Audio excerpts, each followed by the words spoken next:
shirka ganacsiga qunsuliyadaha wadamada carabta ayaa lagu qabtay magaalada Jiddah ee wadanka Sacuudiga. wariyahayaga Cali Jaamac Cilmi Cali Kuus ayaa ka soo warramay.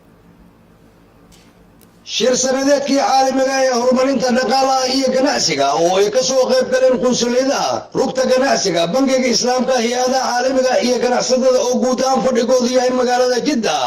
ayaa lagu qabtay xarunta ganacsiga ee magaalada Jiddah iyadoo qunsuliyada guud ee Soomaaliya ee magaalada Jiddah uu kulankaasi uga qayb galay la taliyaha qunsulka guud ee magaalada Jiddah Mudane Cali Nuur Macalin.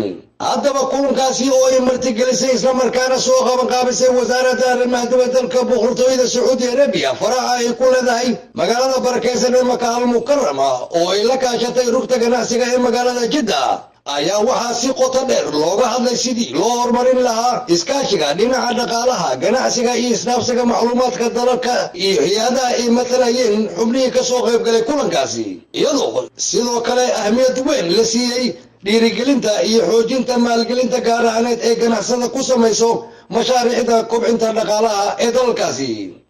haddaba guud ahaan mas-uuliyiintii ka hadashay kulankaasi waxay ugu horreyntii u mahadceliyeen boqortooyada Sacuudi Arabiya oo had iyo jeer muhiimad weyn siisa kulamada ceenkaani ah si loo xaqiijiyo hadafka guud ee siyaasadda dhaqaalaha iyo ganacsiga caalamka iyagoo ku baaqay sidii loogu meel dhalin lahaa qodobadii looga hadlay shirkaasi.